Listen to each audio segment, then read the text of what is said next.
Have you ever stopped to think about how a towering redwood tree gets water to its highest leaves hundreds of feet in the air? Or how a cheetah, sprinting across the savanna, delivers oxygen to its powerful muscles in an instant? Life, in all its magnificent forms, is in constant motion. It is not just the movement we can see, like a bird in flight or a flower turning towards the sun. There is a hidden world of movement happening inside every living thing. This internal movement is like a busy network of highways, delivering vital supplies and clearing away waste.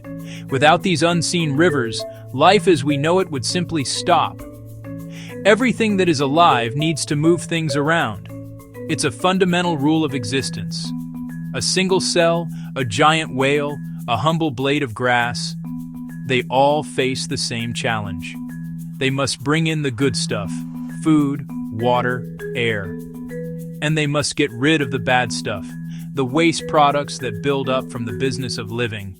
Imagine your own body as a bustling city. Your cells are the citizens, and each one needs regular deliveries to function. They require oxygen from the air you breathe, nutrients from the food you eat. At the same time, they produce waste, like carbon dioxide, which must be collected and removed. If the delivery trucks stopped running or the garbage collection ceased, the city would quickly grind to a halt. The same is true for every plant and animal on Earth. Their internal transport systems are their essential services, working tirelessly day and night to keep everything running smoothly and efficiently. This essay will take you on a journey through these incredible biological highways. We will explore the different strategies that life has developed to move materials from one place to another. We will look at the simple methods used by tiny organisms and compare them to the complex, powerful systems found in large plants and animals. By understanding how life moves stuff, we gain a deeper appreciation for the elegant solutions that have allowed life to flourish in every corner of our planet, from the deepest oceans to the highest mountains. For the smallest forms of life, the world is a very different place. Think of an amoeba, a single-celled creature living in a drop of pond water. It is surrounded by everything it needs. Because it is so tiny, these essentials can simply move into the cell from the environment.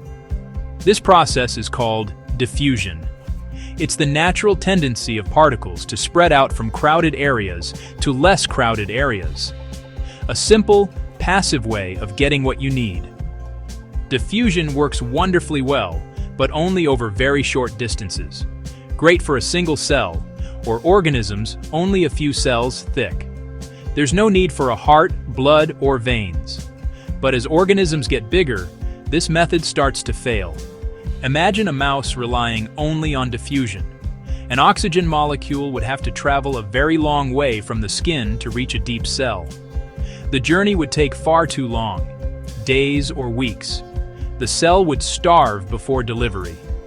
This is the fundamental problem of size. As an organism grows, volume increases much faster than surface area.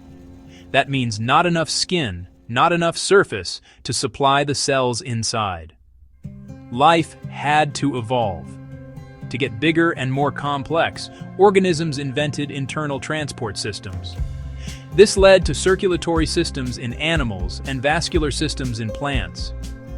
In this essay, we'll compare how plants and animals solved getting bigger, revealing the diversity of life's engineering.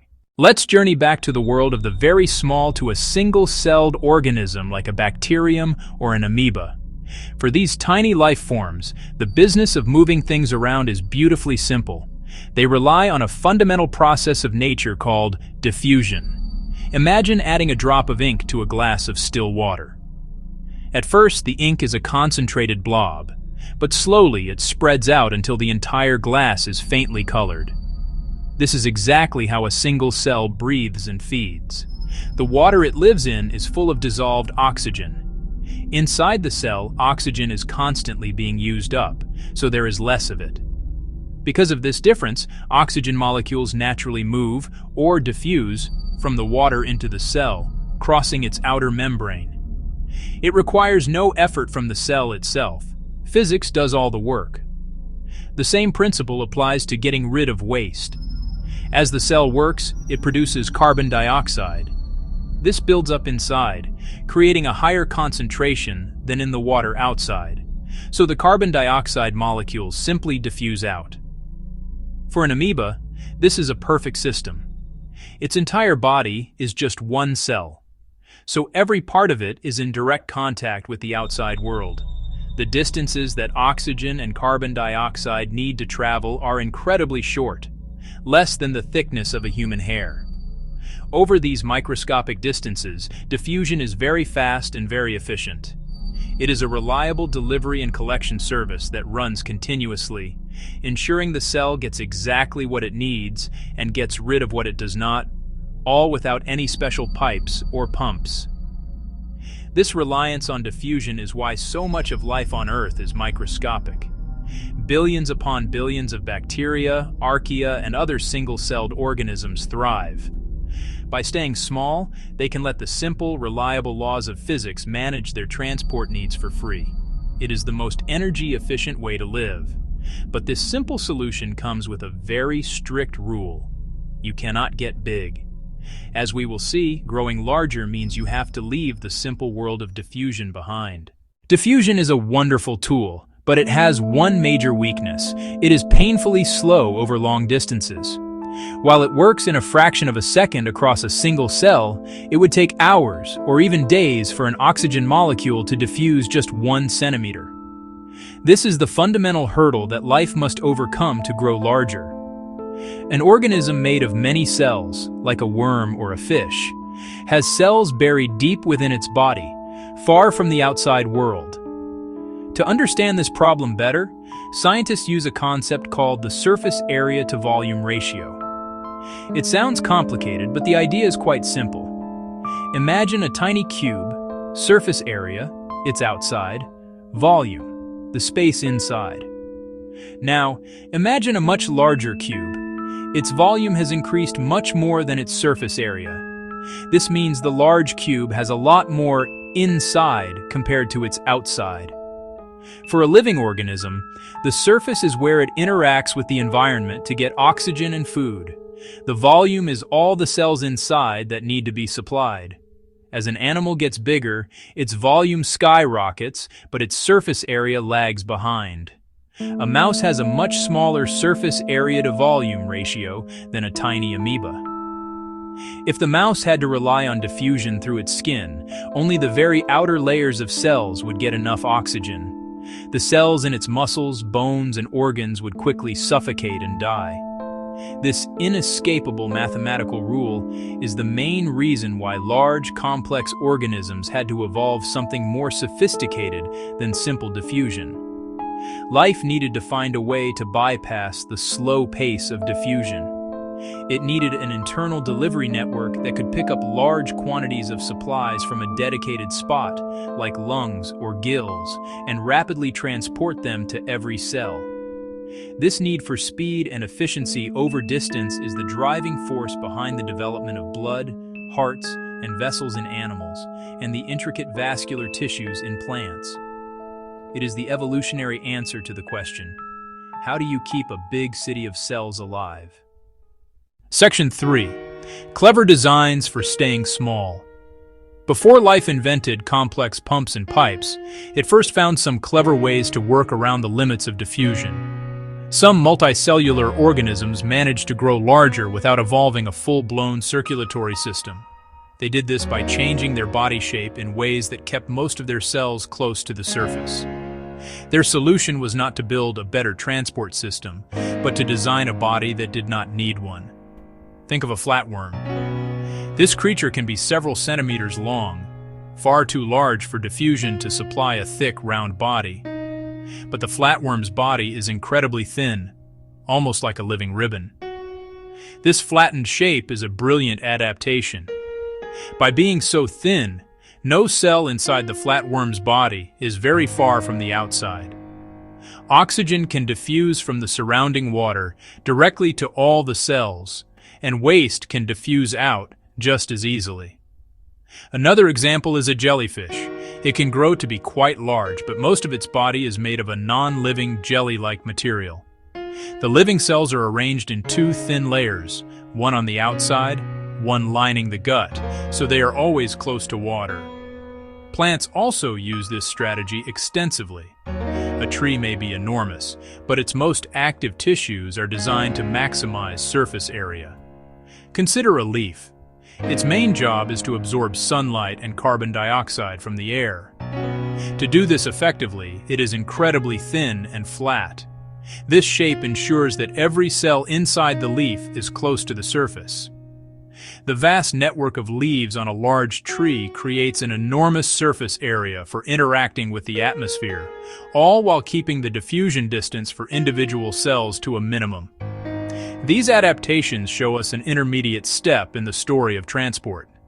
They are solutions for organisms that are bigger than a single cell, but have not developed the complex internal plumbing of most large animals and plants.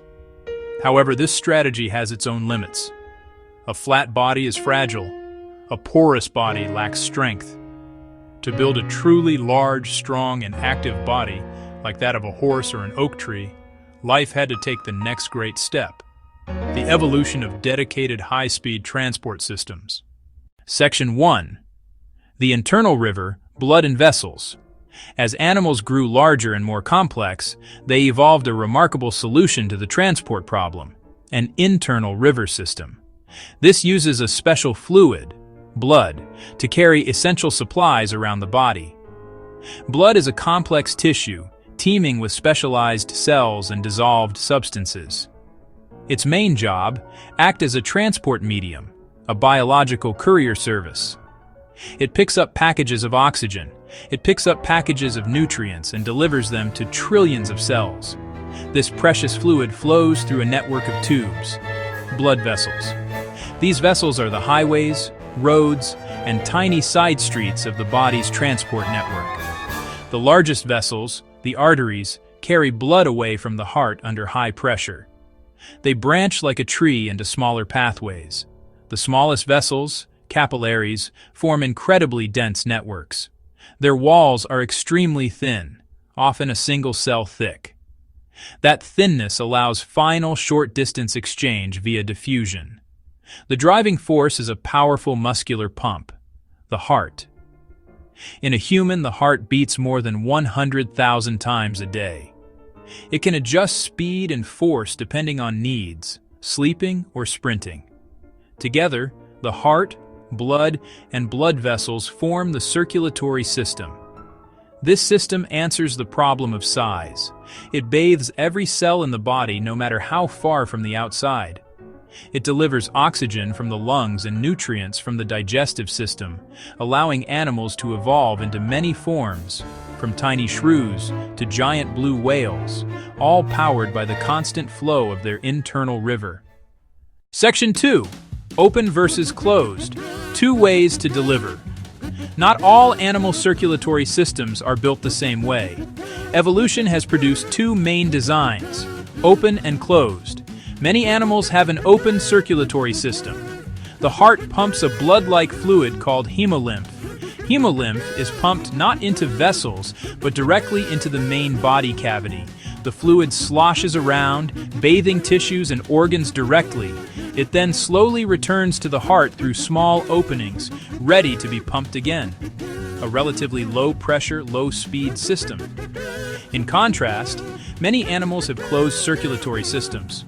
Fish, amphibians, reptiles, birds, mammals, squid, earthworms. Blood is contained in a sealed vessel network: arteries, veins, capillaries. The heart pumps blood into arteries at high pressure, allowing rapid travel to distant parts. Exchange happens across thin capillary walls. Blood doesn't touch cells directly. Closed design is far more efficient. High pressure and rapid flow speed oxygen and nutrient delivery and waste removal. This supports higher metabolic rates, larger size, and vigorous activity. Insects breathe via a separate network of air tubes for gas exchange. Their open circulatory system mainly moves nutrients and hormones. The respiratory system is responsible for getting oxygen from the environment, air, or water. The circulatory system does not work in isolation. It is the vital link that connects all the other major organ systems. acting as a bridge between them to keep the entire body functioning as a whole. Its most critical partnership is with the respiratory system. Animals need a constant supply of oxygen for cellular respiration, the process that releases energy from food. The respiratory system is responsible for getting oxygen from the environment, air, or water. In a human, for example, the lungs are filled with millions of tiny air sacs, each wrapped in a dense web of capillaries. Oxygen diffuses from the air in the lungs into the blood, which then rushes back to the heart to be pumped out to the rest of the body. At the same time, carbon dioxide, the waste product of respiration, diffuses from the blood into the lungs to be exhaled. This continuous exchange, facilitated by the transport system, is what we call breathing. The circulatory system also works hand in hand with the digestive system. After you eat a meal, your digestive system breaks down the food into small nutrient molecules. These molecules are absorbed through the walls of the small intestine, which are lined with countless tiny, finger-like projections packed with capillaries. The nutrients pass directly into the bloodstream. From there, the circulatory system transports them to every cell in the body, providing the fuel and building blocks needed for growth, repair, and energy. Finally, the transport system is essential for waste removal, linking up with the excretory system. As cells work, they produce metabolic wastes, such as urea. The blood picks up these wastes from the cells and transports them to the kidneys. The kidneys act as sophisticated filters, cleaning the blood by removing the wastes and excess water to produce urine. The clean blood then returns to circulation. This demonstrates how the circulatory system is the master coordinator. Next we move on to plant transport systems. Plants may seem still and stationary, but inside they are a hive of activity. Just like animals, they need to move essential materials over long distances. A tall oak tree must transport water from its roots deep in the ground all the way to its topmost leaves. It also needs to send the sugary food it makes in its leaves down to the roots and to other parts that cannot photosynthesize. To solve these challenges, plants have evolved their own highly efficient transport system, a network of specialized plumbing, xylem and phloem. First, let's look at the xylem. The xylem is a plant's water pipeline. It forms a continuous network of hollow tubes. These tubes are made from the remnants of dead cells, which are strong, woody, and waterproof. Their job is to transport water and dissolved mineral nutrients absorbed from the soil upwards through the plant. This one-way flow supplies water for photosynthesis in the leaves, replaces water lost to the air, and keeps the plant's cells firm and healthy. Working alongside the xylem is the phloem. If xylem is the water pipe, phloem is the food delivery service. The phloem is a network of living cells that transport sugars, mainly glucose, produced in the leaves during photosynthesis. Unlike the one-way xylem, phloem moves sugary sap in any direction. That movement of sugars is called translocation. This flexibility matters because different parts of the plant need energy at different times. Sugars might be sent down to the roots for storage over winter, or up to growing flowers and fruits in spring. Together, xylem and phloem make the plant's vascular bundles. You can see them as the veins in a leaf, or as the fibrous strings in a stick of celery. They are the plant's circulatory system, internal highways for water and food. This system lets plants grow tall and compete for sunlight. It's an elegant, silent system, working without a pump or a heartbeat, relying on physics and chemistry to keep life flowing. One of the greatest marvels of the plant world is how they get water to move upwards, often against the pull of gravity, without any kind of mechanical pump. A giant sequoia tree can lift hundreds of liters of water over 100 meters into the air each day. It achieves this incredible feat using a passive but powerful process that starts in the roots. The roots are covered in tiny root hairs, which vastly increase their surface area. These hairs actively pull in mineral nutrients from the soil. This difference causes water to move into the root through a natural process called osmosis. The force that pulls the water up the xylem is not generated in the roots, but all the way up in the leaves. It is a process known as the cohesion tension theory. Water molecules have a special property. They like to stick to each other, a bit like tiny magnets. This property is called cohesion. They also like to stick to the walls of the xylem tubes. This is called adhesion. Together, these sticky properties create a continuous, unbroken chain of water molecules stretching all the way from the roots to the leaves. This chain of water is pulled from above. As water evaporates from the surface of the leaves, a process we will look at next, it creates a kind of suction or tension. Because the water molecules are all stuck together in an unbroken column, when one molecule evaporates from a leaf, it pulls the next one up behind it. This pull is transmitted all the way down the xylem, molecule by molecule, right down to the roots. It is like sipping water through a very, very long straw. The entire process is driven by the physical properties of water and the energy from the sun, which causes the evaporation from the leaves. The strong, reinforced structure of the xylem tubes is crucial as it prevents them from collapsing under the powerful tension created by this pulling force. It is a beautiful example of how plants have harnessed simple physical principles to solve one of life's biggest engineering challenges, moving water to great heights without a heart. The pull that drives water up the xylem begins in the leaves, and it is a side effect of another essential process, breathing. Like animals, plants need to exchange gases with the atmosphere. They need to take in carbon dioxide for photosynthesis and release the oxygen that is produced as a byproduct. To do this, the surfaces of leaves are dotted with thousands of tiny pores called stomata. Each stoma is a microscopic opening that can be opened or closed by two surrounding cells, known as guard cells. When the stomata are open to let carbon dioxide in, water vapor inevitably escapes from the moist interior of the leaf into the drier air outside. This loss of water vapor from the plant's surface is called transpiration.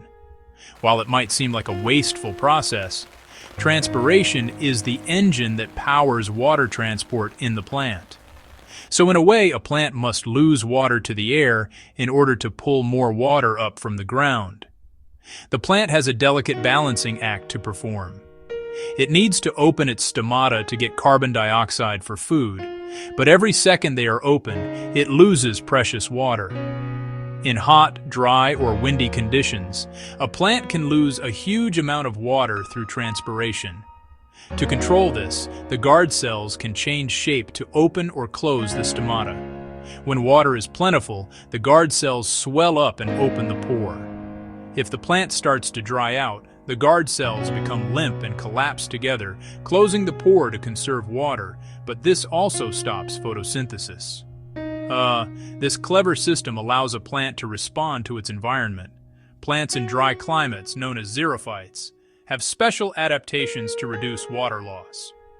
They might have fewer stomata, a thick, waxy coating on their leaves, or even leaves reduced to spines like a cactus. Well, transpiration is not just a necessary evil. It is the vital, sun-powered engine that drives the silent upward flow of water, linking the soil beneath the roots to the highest leaves touching the sky. When we place the transport systems of plants and animals side by side, we see both striking similarities and profound differences. At the most basic level, both have solved the same problem, moving vital materials around a large body. Both use a network of tubes to carry fluids over long distances. This shared strategy of internal plumbing is a clear example of convergent evolution. Different life forms independently arriving at a similar solution. However, their lifestyles fundamentally shape the nature of these systems. The most obvious difference is the pump. Active animals need rapid, high-pressure delivery of oxygen to fuel movement. That requires a strong, muscular heart pumping blood forcefully. Plants, being stationary, have a much lower metabolic rate. They don't need such a rapid system. Instead of a heart, they use a passive, silent engine powered by the sun. This highlights a key distinction in their purpose. Animal circulation is a high-speed, high-demand network for immediate response. Plant vascular systems are slower and steadier. Furthermore, the control mechanisms differ entirely. Animal circulation is under complex nervous and hormonal control. Heart rate and blood pressure can change in a split second in response to fear, excitement, exercise. Plant systems are regulated by simpler environmental cues.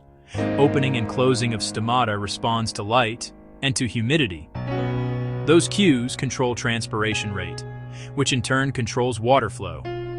It's a more automatic, less centralized system, perfectly suited to a rooted, sessile life. The fluids that flow through these transport systems are also tailored to their specific roles. In most animals, the transport fluid is blood, a complex and living tissue. Blood's most famous component is the red blood cell, which contains hemoglobin, a special protein that binds to oxygen. This allows blood to carry far more oxygen than could simply be dissolved in a liquid. It is like having a fleet of microscopic oxygen tankers circulating through your vessels. This high oxygen carrying capacity is essential for supporting the high metabolic rate of active animals. Plant fluids are much simpler. The liquid that travels up the xylem is essentially just water with a small amount of dissolved minerals absorbed from the soil. It contains no specialized cells for carrying gases. The fluid in the phloem, known as sap, is a sugary solution. It is mostly water carrying a high concentration of sucrose. The sap itself is a relatively simple substance compared to the complexity of animal blood, which also carries hormones, immune cells, and clotting factors. This difference in fluids reflects the different gases that plants and animals need to move. Animals need to transport oxygen from their lungs or gills to every cell in their body. Plants, on the other hand, do not transport gases over long distances in their vascular system. Every living plant cell that is not in a leaf gets the small amount of oxygen it needs for respiration. The direction of flow also tells a story. Animal circulatory systems are typically loops. A closed system, like our own, forms a complete circuit from the heart, out to the body, and back to the heart again. In plants, the flow is largely two separate one-way streets. Water and minerals travel up the xylem from the roots to the leaves. Sugars travel in the phloem from the leaves to where they are needed, which can be up or down. Both plant and animal transport systems show incredible adaptations to their environments. Form always follows function. Consider animals in extremely cold environments. Like an Arctic fox, it uses a countercurrent heat exchanger in its legs. Warm arterial blood flows down to the paws right next to cold venous blood returning. Heat transfers to the cold blood, warming it before it returns to the body, conserving precious body heat. Plants show equally amazing adaptations. A desert cactus solves extreme water scarcity, no leaves, to minimize transpiration. Thick fleshy stem does photosynthesis and stores water. Stomata open only at night to take in carbon dioxide. CO2 is stored and used for daytime photosynthesis when stomata are closed. Aquatic environments pose unique challenges. Fish evolved gills to extract dissolved oxygen. A single loop circulation sends blood from heart, gills, body, heart.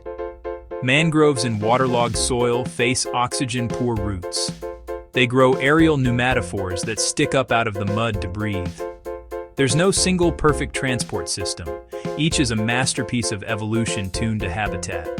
Whether a whale diving deep, a camel crossing the desert, or a pine surviving a frozen winter, the internal transport system is a key survival tool. Life moves what it needs. Small cells rely on diffusion. Bigger living things must build systems. Animals use blood, hearts, vessels. Plants use xylem, phloem, roots, stomata. Both systems solve the same basic problem. Get supplies in, wastes out. We have seen simple diffusion work for tiny organisms. We have seen how shape can help. Flatworms, thin leaves. We have seen animals evolve pumps, pressurized vessels for speed. We have seen plants use water cohesion, transpiration, pressure to move water and sugars without a heart. Comparisons matter. Animals move oxygen widely and quickly with hemoglobin, rapid circulation. Plants move water and sugars with passive pulls, pressure flows. Control differs. Animals use nerves, hormones. Plants use stomata, growth responses. Remember the takeaway. Move the right things to the right place at the right time. That is how life survives and thrives.